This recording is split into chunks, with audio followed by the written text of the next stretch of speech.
D'accord. Alors, ceux qui sont en bas ici. C'est bon, ok. C'est bon, ok.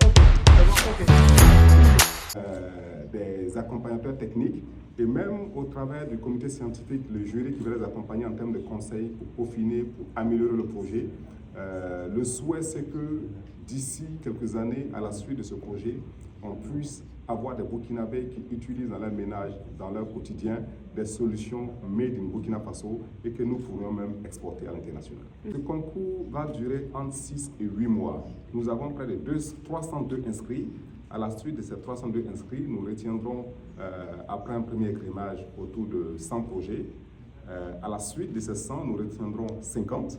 Après les 50, nous retiendrons 20. Après les 20, 10. Et après les 10, 5 qui seront en finale.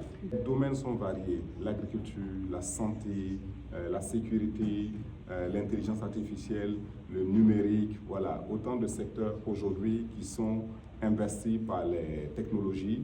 Et comme je l'ai dit, nous nous rendons compte autour de nous que les jeunes burkinabés font des choses merveilleuses dans ces différents secteurs. Il y a déjà le premier briquet de 10 millions à travers notre partenaire Isakan. Mais au-delà, il y a d'autres partenaires qui s'annoncent. L'idée pour nous, il y aura également des prix intermédiaires, mais ce n'est pas tant le prix financier, c'est beaucoup plus l'accompagnement. C'est pourquoi nous travaillerons avec les structures qui existent dans l'écosystème pour voir comment ces structures prennent le relais.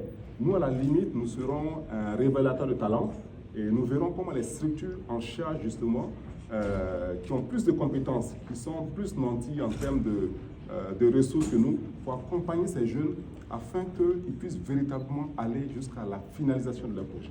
Oui, à travers, comme le disaient tout à l'heure les différents camarades, à chaque prise de parole du président du FASO, il revient constamment sur la nécessité que le Burkina Faso embouche la trompette de la souveraineté et que les jeunes reconnectent avec la technologie, parce que c'est avec la technologie que nous pourrons véritablement conquérir notre souveraineté.